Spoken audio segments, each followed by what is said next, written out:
Shana Tova. I'm thrilled to be able to welcome Professor Marc Dollinger to be with us today. Professor Dollinger holds a title that to me sounds like a dream. He is the Richard and Rhoda Goldman Endowed Chair in Jewish Studies and Social Responsibility in the Department of Jewish Studies at San Francisco State University. Professor Dollinger has written many books. It was his work on his most recent book, Black Power Jewish Politics, that brought him to speak to a conference I attended a couple of years ago, and his talks there have stuck with me ever since. In light, his work has captivated enormous interest. He's been asked to speak far and wide of late, including, among other things, his most recent appearance on the podcast Silence is Not an Option, which is hosted by CNN's Don Lemon. So while Professor Dollinger's scholarly work makes him uniquely poised to speak to us in this moment, there are also a couple of personal connections that make his time with us on this day feel even more fitting.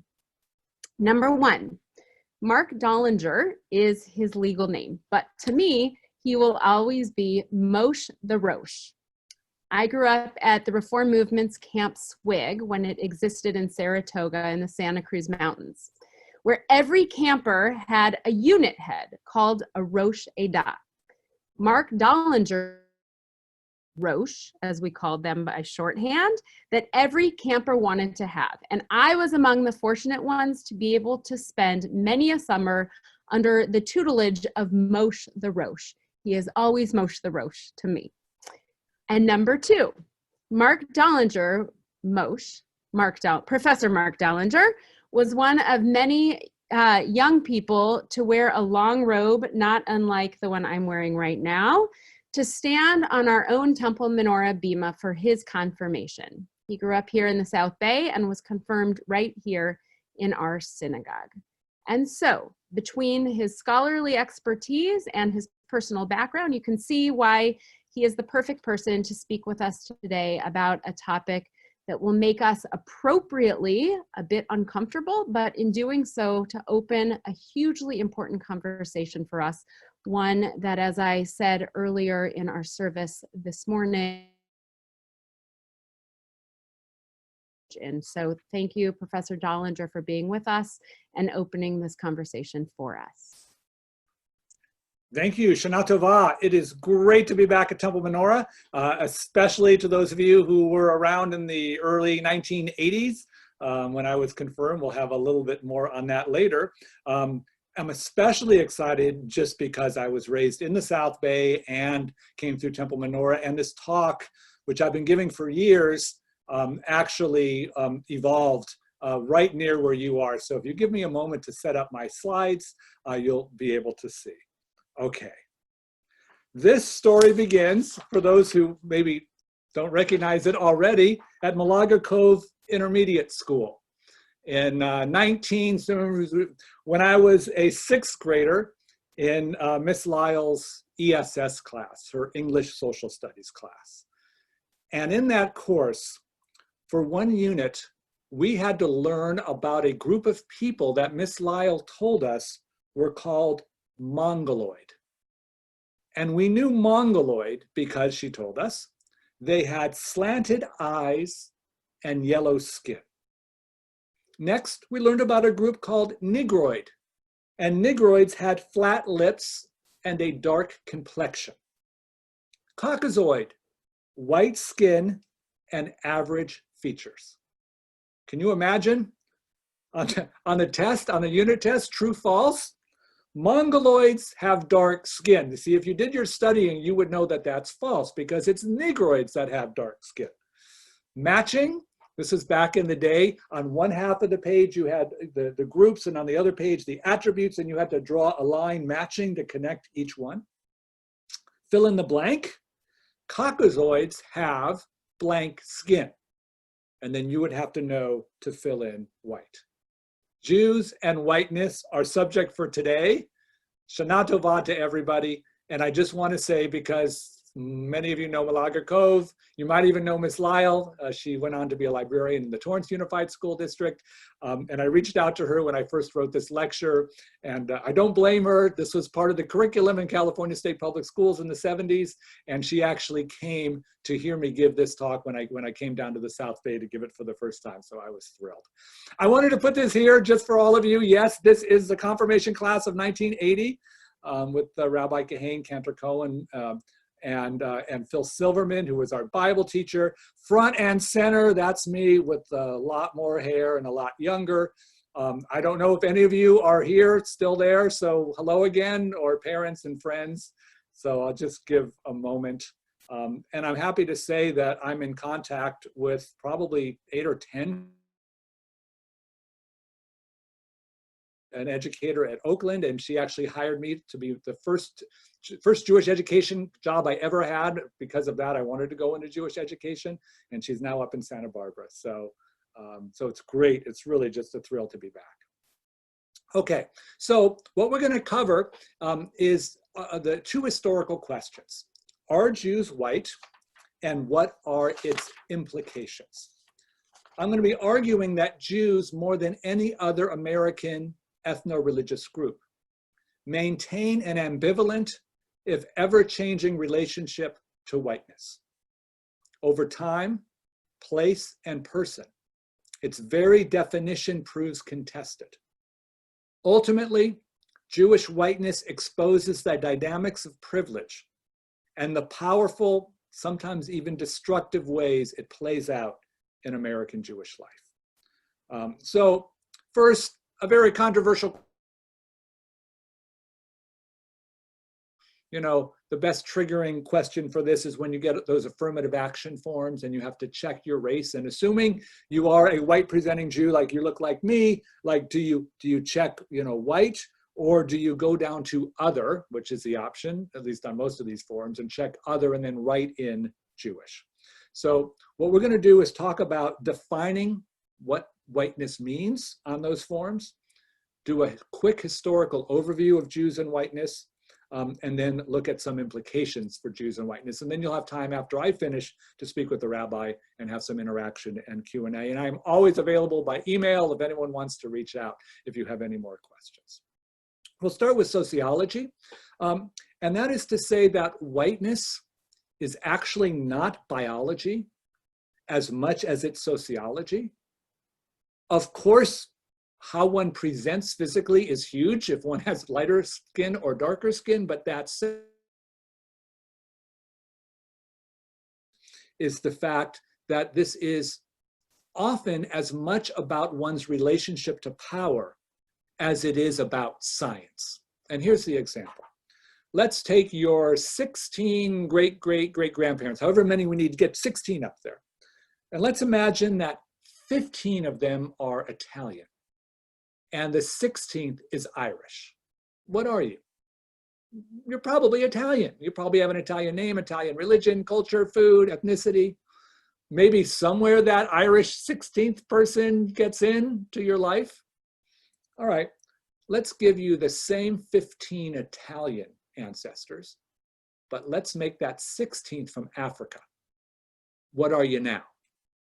Well, now you're Black. Because in American culture, we have something called the 1-drop rule, which is that 1 drop of African blood makes you Black. Italian, regardless, science and biology tells us you're Italian in both cases. But here's what's called the social construction of race. That's a sociological principle. That race is socially constructed, that society decides who is white and who isn't white. Even some. And the best way I can illustrate this, for Jews is to use the word quotas. It's a very triggering word in white Jewish communities because quotas are anti-Semitic. Because in the 1920s and beyond, quotas were used to exclude Jews from power, from making it into the American middle class. In fact, our memory of quotas was so pronounced that in the 1960s, during the Great Society, when President Lyndon Baines Johnson brought back quotas, American Jewish organizations, almost every one opposed it. And they said, in the 1920s, we went through quotas. It's not good for Jews, and we're not going to have it again. Except in the 1920s, quotas were used as a way to keep white people in power and marginalized communities out of power. By the 60s, with affirmative action and later quotas, to bring marginalized communities, communities of color, into power and to open up space that white Americans had held, almost universally until then.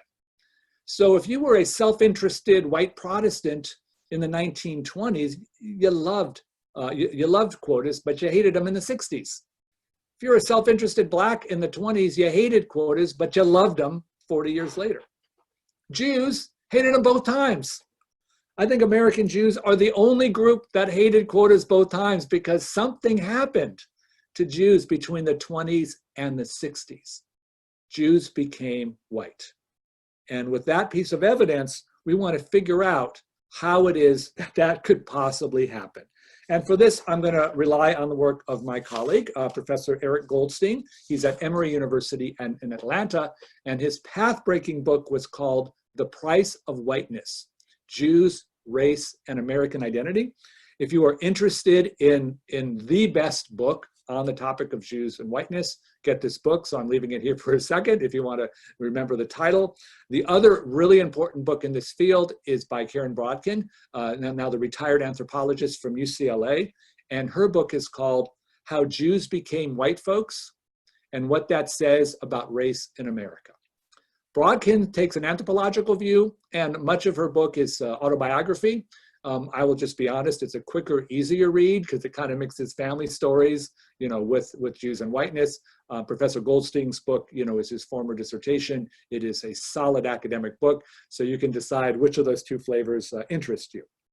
And if you put the two theses together, they argue that Jews actually moved back and forth across the racial divide. This would be white presenting Jews.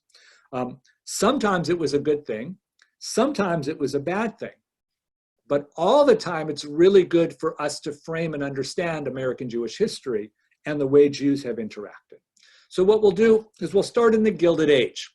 The Gilded Age was 1877, the end of Reconstruction, until 1901, with Theodore Roosevelt coming to the White House, to the presidency.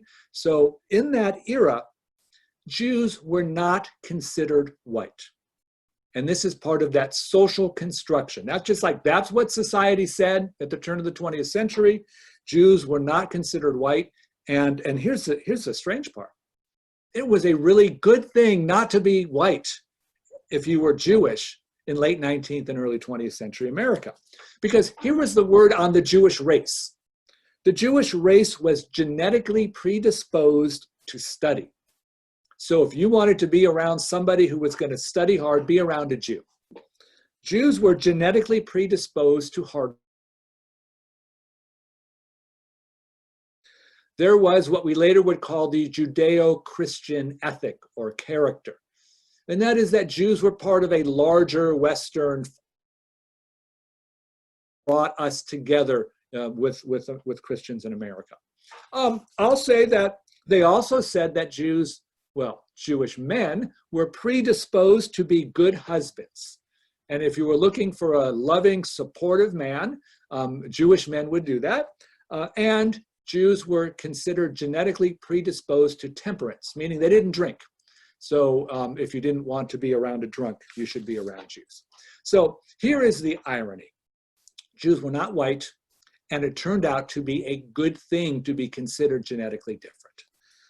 Sadly, this changed in the Progressive Era from 1901 until the end of the Great War, World War I. And this is Walter Lippmann's path-breaking book, Drift and Mastery, his 1916 book, which really is probably the best one on this era.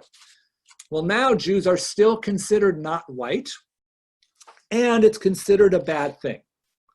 And this is because of the growing popularity they called science.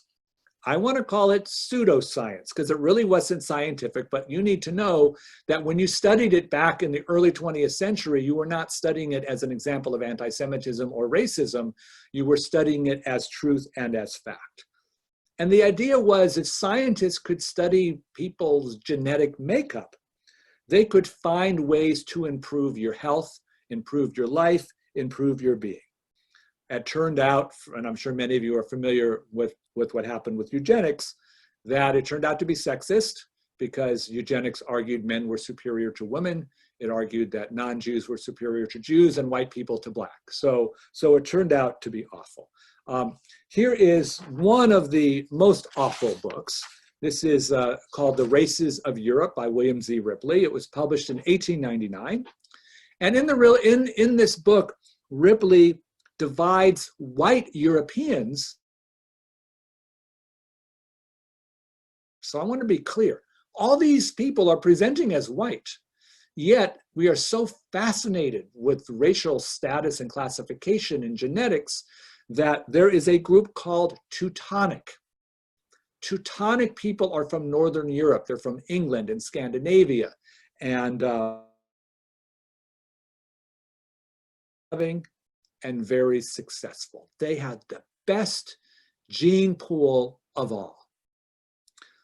Slightly worse were the Alpine Europeans, and they came from Switzerland and Austria and later Germany. After World War I, they had to change it because they originally had Germany as Teutonic, and then Ripley realized after the Great War that Germany can't be that good if they started the Great War. So the Alpines are smart and democracy-loving and successful. They just don't have what for both of them, they're not Mediterranean or Semitic. And these were the Southern and Eastern Europeans, and this of course included the Jews. These were the least intelligent people of all. And as hard as they tried, they would be incapable of rising to the level and proficiency of the Alpines and the Teutonics. Now, turns out the Italians were considered Mediterraneans and lower on the scale. Except what about Da Vinci and Michelangelo, the Renaissance, the great art? And of course, the scientists, pseudoscientists who wrote this were presented with this conflicting information. How could the Italians be genetically stupid yet be the most brilliant artists ever? And as good scientists, they investigated and came to their conclusion that the Italians were idiots, except for art. There they were brilliant, and they would have to figure out scientifically why it happened. So my question to you, a Teutonic person married a Mediterranean person and had a child. What race would the child be? Well, I joke they'd be Alpine because they're in the middle between the two. So let's have the Alpine grow up and get married and have a kid. And they have to marry a Teutonic, right? We're only going to marry top of the line, and then they have a kid. And that kid grows up, marries a Teutonic over and over and over again, always marrying a Teutonic in order to have highest racial purity. How many generations will it take to return to pure Teutonic stock? For the math majors amongst us, it will never happen. Because once you had that single Mediterranean that got in, you'll get close to 100% in every generation. You'll keep cutting it in half, but you'll never actually get there, which means a single marriage with an inferior genetic stock that produces offspring will ruin forever the prized genetic. And this is where it started. Madison Grant in 1916 picked up where Ripley left off. His book titled The Passing of the Great Race. You can just get the thesis from the title. There was a great race. It was the white Teutonic race, but it is passing by 1916. It's going away. It's dying. And as Grant wrote in this book, unless the United States excluded all inferior racial and ethnic groups, the superior Nordic strain, what he called the source of rulers, organizers, and aristocrats, would be swamped by what he called the weak, the broken, and the mentally crippled. The KKK reemerged in the 1920s in America. But I want you to know that the KKK of the 1920s had a motto, a different motto than the Reconstruction Klan. their motto in the 20s was 100% Americanism. And the key part here, mathematical, scientific word, percent, because they want to make sure that Americans are 100% pure, which means no Jews, no blacks, no Catholics, you know. And all right, here's my trivia question. What state in the United States was the most popular for the Klan in the 1920s? Of course, we're going to say Mississippi or Alabama. It's not. It's actually Indiana. The number 2 state, Colorado. This Klan was strongest in the Midwest, and it was, of course, quite strong in the South as well. And in many ways was more of a threat than even the Klan from before. In the 1920s, we had something called the skull experiment. Pseudoscientists were creating what they called cranial capacity. How big is your brain? The bigger the brain, the smarter you are. So they got 4 skulls, a black man, black woman, a white man, a white woman. They cut off the top of the skull. They put marbles in, beads. Beads sounds more scientific than marbles. And they counted. Now, guess who won? The white man won, had the biggest cranial capacity, followed by the white woman, followed by the black man, followed by the black woman. It's no surprise. The fact that they self-selected the skulls, the fact that they pushed a few extra in the ones they wanted, and of course the fact that cranial capacity has nothing to do with intelligence, really, shows the way in which this kind of racism and anti-Semitism and sexism was mainstreamed into the United States, into the leading universities. Well, in the 1920s, it actually came to a head. And in 1917, the United States Congress passed something called the literacy test of 1917. All immigrants coming into the nation now had to take a literacy test. And you may say, well, this sounds like the English. No, actually, you could take the literacy test in your native language. So if you're Jewish, you take the literacy test in Yiddish. And my first thought when I heard about this is, oh, okay, that's fine. You know, like that's not objectionable. You know, just take it in your native language. And then I learned what was really going on. You see, the idea was that if Southern and Eastern European immigrants were so dumb that they couldn't even read and write in their own language, they could never learn English or become Americans or procreate a new generation of Americans. So this literacy test was really an idiocy stupidity test done for racist anti-Semitic reasons in order to prove and then call out people that they considered genetically inferior. Well, the problem was too many of those Eastern and Southern European immigrants passed the literacy test in their native language. So in Congress passed the Emergency Quota Act of 1921. Now, the Emergency Quota Act, for the first time, limited the number of immigrants to your country of origin. So what it meant was, all right, so it's 1921. They hadn't finished tabulating the 1920 census, so they went back to the 1910 census. And for every 100 Italians in the 1910 census, they allowed 3 more Italians to enter each year. So it was a 3% national origins quota system. That's how it worked. And it was an emergency, session of Congress, and they really couldn't think about it. So after the 3% quota from 1910, Congress went back and really studied it, and they gave it more time. And in 1924, they passed the Immigration Act of 1924. And here's what they did between 21 and 24. Percent quota, and they dropped it to 2%.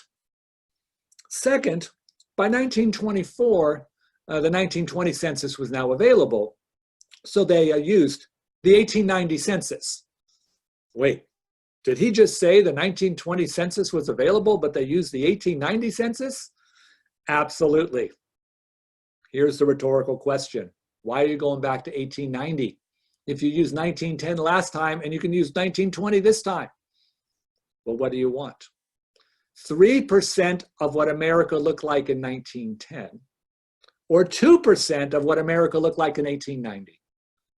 And we probably know that 1890 was just the beginning of Jewish immigration and other immigrations from Eastern and Southern Europe. This was institutional anti-Semitism by the United States Congress in order to move back the clock to limit the number of Jews who were permitted.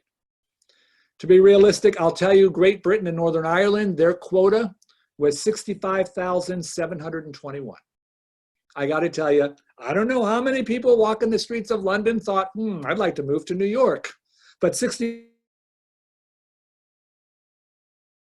in fact, 85% of the quota spots went to Northern Europe, those Teutonic nations. Effectively, that meant free and open migration from those Teutonic Northern European countries to the US. Italy had a national quota of 5,802 per year. 5,800 Italians wouldn't even begin family reunification for the dads and brothers who came first. So this was just awful. Well, in those years, of course, Jews are not white, and Jews are facing marginalization and discrimination. Brodkin argues that Jews became white after World War II, after 1945. And this is because the anti-Semitic barriers that we learned and heard so much about in the 20s and the 30s came down through the 50s. By 1960, there is certainly going to be anti-Semitic stuff happening from time to time, but it's not going to be big enough or strong enough to hold back the entire American Jewish population as was happening earlier. Restrictions on the suburbs when there was no Jews and blacks allowed. At this point now, Jews are permitted to go into the white suburbs. Those vacation spots that were Gentiles only, as the signs used to say, now opened up. Graduate schools opened up. Undergraduates without quotas. Harvard, of course, had an infamous anti-Jewish quota in admissions. And as Professor Brodkin argues in her book, the GI Bill gave, she called that the biggest affirmative action program in US history. That's an irony because she's talking about how it applied to whites, because 500,000 servicemen and women, Jewish servicemen and women, were able to take advantage of the GI Bill in order to give themselves a really good boost in post-war for Jews. Because even in the 50s, as Jews were able to move into the white suburbs, Black America wasn't. In this case, Jews were achieving the American dream by moving into new homes in spacious suburbs. And the moment they did that, they were now part of institutional racism. They were now complicit in racism. They didn't mean to be it. They didn't do it on purpose. They didn't want to do it. And at this moment, Jews leapfrog ahead of blacks in America. And I argue in my other work that this was the beginning of the end of the Black-Jewish alliance and the civil rights movement. And this is in the 50s, even when the alliance is just beginning. Because here we see that by becoming white, by getting permitted to go into the suburbs, into undergraduate, into graduate schools, into jobs, that Black Americans and Latinx Americans were still unable to, because racism pervaded, American Jews were now of color, and we're now joining a new group of mostly white Christian Americans who were now their friends and their neighbors and their classmates in school and their partners in work. So the largest building campaign in American Jewish history for Jewish organizations was in the 50s in the suburbs. Synagogues and JCCs were getting put up all over the place. And a lot of the money for that came from inner cities where Jews used to live, but then when they moved, they maintained ownership of small businesses, they maintained ownership of the apartment buildings. And now we have cases where Black and Latinx communities that move into these neighborhoods are now interacting with Jews only as landlord or the shop owner. And they're watching the profits from their money and their city moving to build big synagogues and JCCs, and they don't see the money coming back in to an inner city. Which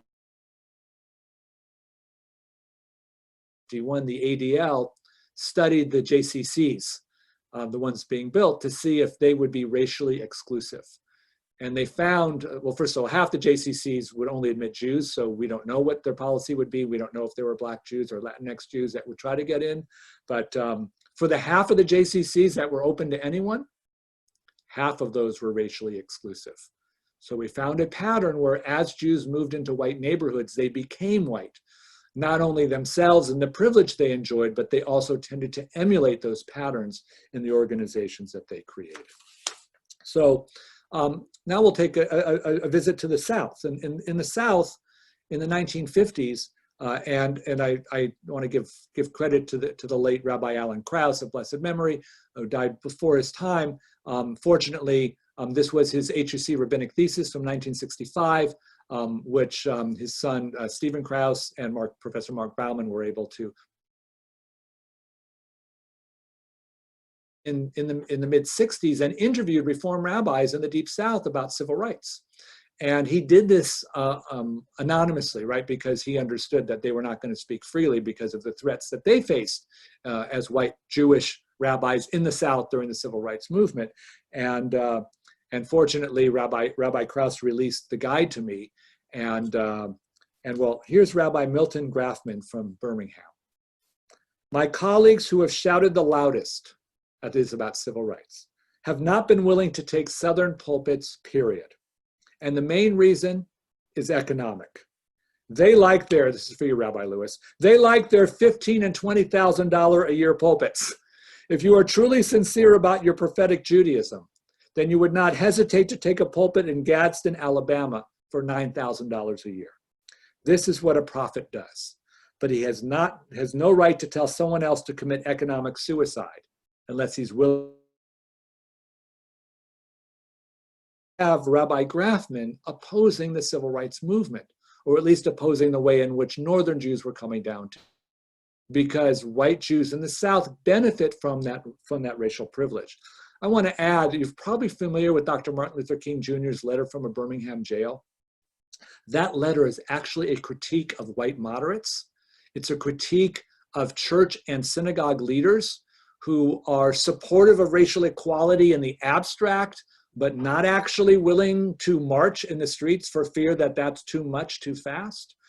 And the reason he wrote it was a group of ministers and preachers and a rabbi put a full-page ad in the newspaper the day he got arrested in Montgomery. And Rabbi Milton Grafman signed it. And it said, Dr. King, we appreciate what you're doing, but slow down. And Dr. King's letter was to those people who put out the ad and to this rabbi to say, you can't tell us to slow down, because when you do that, you're actually worse than those who are standing in opposition to us right away. Another rabbi said when he was asked if he would get involved in civil rights, yes, but it would be limited to 24 hours.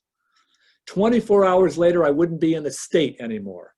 The majority of the people of the city have been vehemently opposed to integration, including, he said, a great number of Jews. The Jewish community could not exist, he said, if it in any way got involved in the civil rights movement.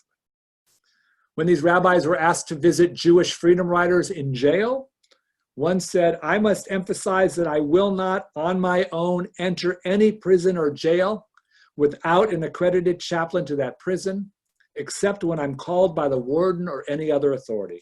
And I would not recommend to any of my colleagues to adopt a different policy. Southern Jews were both scared of anti-Semitism and enjoying white privilege, and were in the middle between Southern blacks and other Southern whites, as it were. And we tend to marginalize them to say that they were the Jews that didn't get it. Well, as it turns out, even in the North, I argue that the same impactness played out too. Northern Jews actually followed the example of Southern Jews. They just did it 10 years later. And all of us being from LA, I remember in the 70s when court ordered busing to desegregate schools, led to a lot of white parents and Jewish parents pulling their kids, putting them in private schools, and even creating Jewish day schools as an alternative, they would say, which is really as a way to keep schools racially segregated. So this is testimony delivered to the United States Senate Subcommittee on Education when they were considering a bill to bring federal funding of public education. Normally, states are supposed to support public education, but certainly in the post-World War II era, we needed to compete with the communists, with the Soviet Union, so the federal government needed to do it. And here is the testimony. A segregated system is not merely an unfair system, but it is a wasteful and inefficient system. Nevertheless, we do not believe that a federal law to equalize educational opportunities by public subsidy should be used as a means to attack the segregated school system. So long as the law guarantees that states having segregated school systems do not discriminate financially against children in the minority schools, we believe that the bill should be supported. Now, we'll do a bit of a pop quiz. For those of you who went to law school, 1954 was the famous Brown decision. And the Brown decision said that separate educational facilities were inherently unequal. That's the easy part. Most of us have heard of Brown. The harder part is, what was the Supreme Court decision that overturned, that Brown overturned? I'm going to give you a minute, because if you're watching with somebody else, you're going to give them the answer so they can be really proud of you, that the Brown decision overturned Ferguson case. Good for you, right answer. The Plessy decision in 1896 was related actually to interstate railroads, but the court argued that you could have a separate sleeping car for blacks and separate for whites, so long as you put the same amount of money in each sleeping car. Of course, we know they never did put the same amount of money on both sides of the racial divide. And as 1954 Brown decision told us, even if they did, it's inherently unequal. So this is testimony that supports Plessy and opposes Brown. Look at that last sentence. So long as the law guarantees that states having segregated school systems do not discriminate financially, we believe the bill should be supported. This is a position of a white, Southern, male, bigoted US senator who wants money from the federal government for schools, but does not want to undermine Jim Crow segregation. Racist? Oh no, it's Rabbi Stephen S. Wise. And that's not a mistaken slide. He's actually the one who said it. Stephen S. Wise, one of the leading Reform rabbis of his generation, personal friends with Franklin D. Roosevelt, founder of the Free Synagogue in New York, head of the American Zionist movement. And not the person we would imagine supporting the Plessy case. And he did. And here's the story of what actually happened. He went down from New York to DC to testify for more money for schools, which is a really good rabbinic thing to do. And after he gave his testimony, then the white Southern bigot senators came up to him and said, listen, Rabbi, they said, we know that as soon as federal money comes south, you're all going to want to change segregation. And it's not going to happen. So we're going to add an amendment to this bill. The amendment's going to say, we're going to take the money, but you can't touch Jim Crow. And we want you, Rabbi, to support the amendment. And by the way, if this amendment doesn't pass, this bill never leaves committee and no one's going to get any money anywhere. And under that kind of stress, the rabbi wrote this or said this. And this opening line, a segregated system is not merely an unfair, but it's wasteful and inefficient. That's his way of saying, I personally, I don't believe in it. But here's where he sells out. I mean, here's where he makes his compromise. Nevertheless, we do not believe. This is what's called white liberal gradualism. That's the famous word. It basically shows that you can't bring all the change you want at the same time. Sometimes you step by step. And one of the critiques of Jews as white people is that we are really too committed to step by step. In fact, one could say, thank you, Rabbi Weiss. Now a whole lot of kids got more money for education, even if black kids in the South didn't. But here's King Jr. was 18 years old in 1947 when this happened. Just for fun, let's put him in the room. He gets the deal. Is he going to agree to the amendment? There's no chance Dr. King would have done that. Because his entire goal is racial justice. And that amendment is actually the opposite of racial justice. Not only does it not give money, but it also reaffirms Jim Crow from the federal government and from the US Congress. So here is an opportunity that a white person had in his privilege to take it slower at the expense and the cost of racial justice. And I think that literally that happened to Rabbi Weiss, unfortunately, because that was not his intent. And that's the whole idea. It wasn't his intent. And even, of course, in today's climate, and this is something, of course, for further discussion, is to what extent are white, Jewish, progressive, liberal, social justice-minded people in their own version of where he was too. So let's move to the contemporary. Enjoying in the 21st century power and privilege. And communities of color have been getting very frustrated with Jews. And in my work, mostly with Jewish community organizations that are involved in interracial and interfaith work, the frustration I'm getting is that Black American and Latinx groups especially get really frustrated when Jews walk into the room and say that they're not white. Because they say, at least when white Christians come in to talk to us, they own that they're white. And the Jews don't.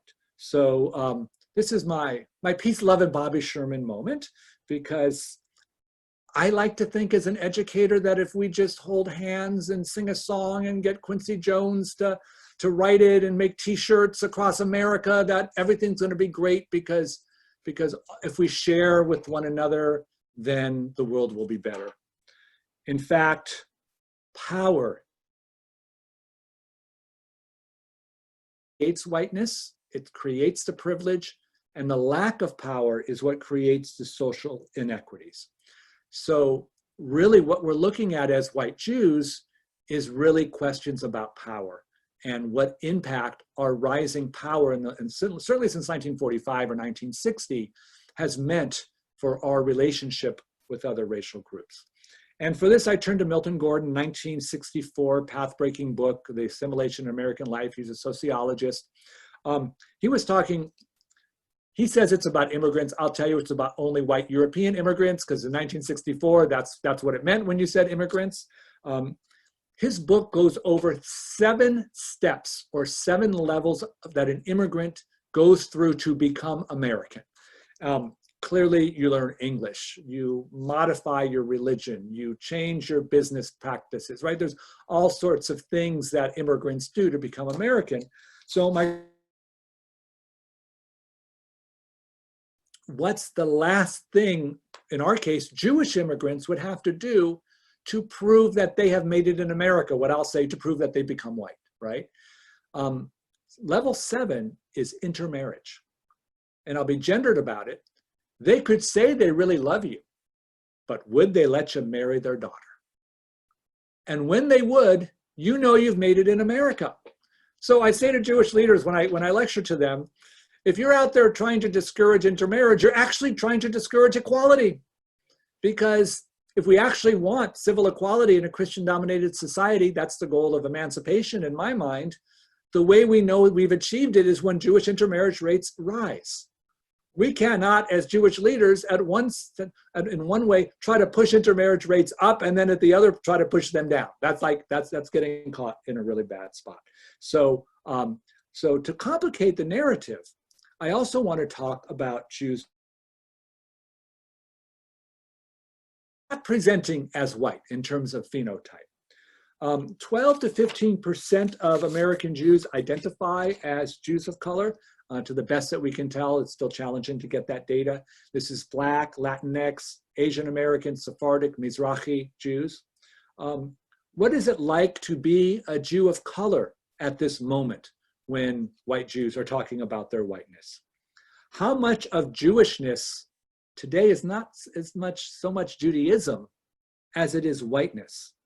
How much of our congregational life is actually more white and less Jewish than we'd like to think?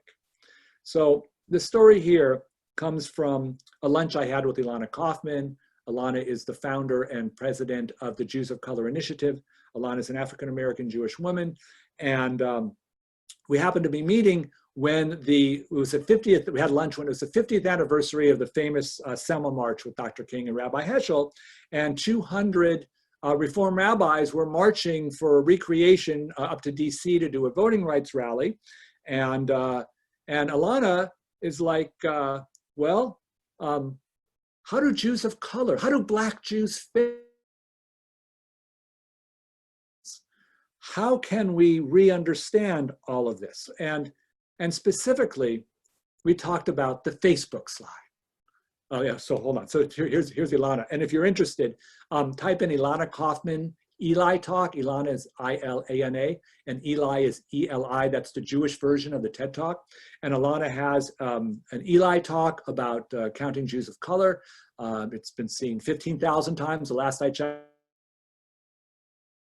This will give you a really good and I think probably new perspective on Jews and whiteness as it is. And as Ilana said to me, where am I in the Facebook pictures that all the rabbis put up? And no offense to this rabbi, but it's all the same. It's a white rabbi with the Torah with a Black NAACP member, right? As Ilana pointed out, she doesn't fit because she's Black and Jewish. And I share the story with her permission because she actually, this became the epilogue of my Black Power book. So I tell the story in greater detail. And of course, she challenged me on even using the phrase Black-Jewish relations, because she said, if you're relating between Blacks and Jews, you're assuming Jews are white, and not all Jews are white. And you've basically erased us even with using that phrase. So I offer that to all of you as sort of a beginning conversation, looking forward. Power and powerlessness is the essential question we have at stake. This is David Beale. Is bring you to 1945, because 1945 was the most powerless moment in Jewish history, because this was when the Shoah, the Holocaust, became known to the world, and we saw what had happened and how close we became to genocide. Just 3 years later, the state of Israel was born with a Jewish military that some years later developed atomic capability. Israel today does have the atomic bomb. Some say 200 of them. Okay, even though they didn't get the bomb in 48, let's just talk about 1945 as the most powerless moment, followed by 1948 as the beginning of the most powerful. And now, of course, Jews are more powerful than we've ever been in history, because we have the power to destroy the world as it goes. This is the most chilling image for me in all of Jewish studies. Auschwitz. If a picture could tell 1,000 words, this is the image. If you go to YouTube after Rosh Hashanah, it's a video, you can watch it, you'll cry. It is extraordinary. And the message here is, if there was a state of Israel, there would have been no Holocaust, right? Well, what do we do as Jews, as those with power and privilege and whiteness, caught in the middle of all of this? And for this, I turn to Rabbi Irving Yitz Greenberg, who has my favorite quote in all of Jewish studies. Power corrupts, but there is no other morally tolerable choice. The alternative is death. This is a lesson that the Jewish people learned in the Holocaust. What is this rabbi saying? Power corrupts. Guess what? When Jews got power in America, when Jews became white, when Jews got into the suburbs, into grad schools, into the professions, when we made money in business, we can't have power without getting corrupted. Well, I'd like to think it's possible, but not according to Rabbi Greenberg. And then he says, but there's no other morally tolerable choice. Well, that's pretty intense. You're going to get power, you're going to be corrupted, but guess what? That's the most moral thing you can do, because the alternative is death. Wow. How could the alternative to not having power be death? As Rabbi Greenberg tells us, this is the lesson the Jewish people learned in the Holocaust. And that, to me, captures all that Jews, white Jews, are holding now. The most amount of power we ever have, in the wake of the least amount of power we've ever had. Whiteness or corruption, that's a heck of a choice. And with that, I thank you for your listening. I thank you for your reflection. And I say Shana Tova to you all. Stay healthy. Shana Tova. Oh my gosh, Yeshar Koach. Thank you so, so much. Professor Dollinger, Mark, Moshe, thank you so much.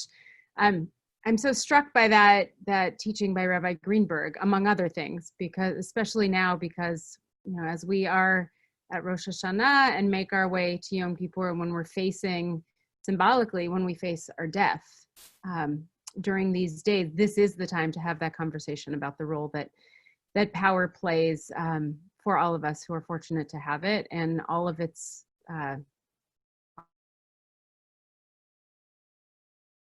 for framing this conversation.